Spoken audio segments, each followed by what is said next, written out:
In today's video, I'm going to teach you how to fix TurboTax Business Error 25359.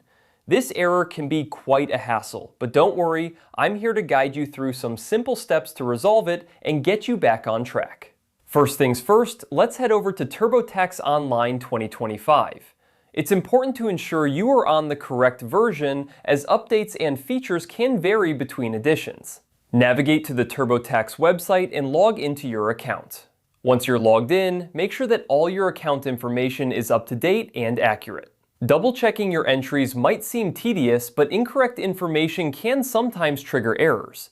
If you've verified that everything is correct and you're still encountering the error, it's time to utilize the tools that TurboTax offers.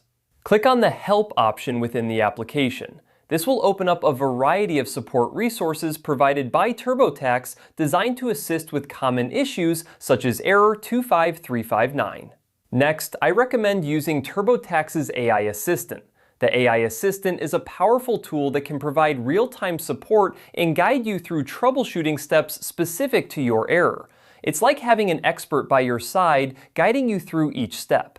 If the error persists even after using the AI Assistant, don't worry. There's another approach we can take. Navigate to the main TurboTax website at turbotax.intuit.com. Once there, click on the Resources section. This page is packed with helpful information and tools to assist you.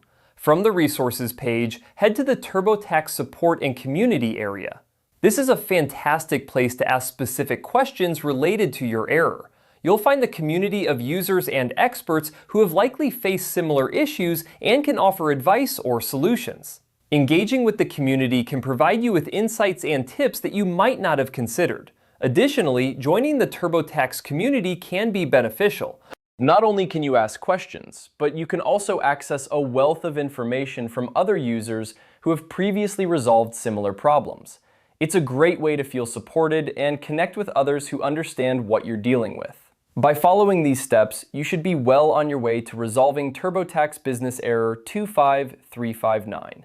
Remember, ensuring your information is correct, utilizing the AI Assistant, and engaging with the support community are key strategies in overcoming this error. Thanks for watching, and I hope this guide has been helpful. If you have any more questions, feel free to ask in the comments below.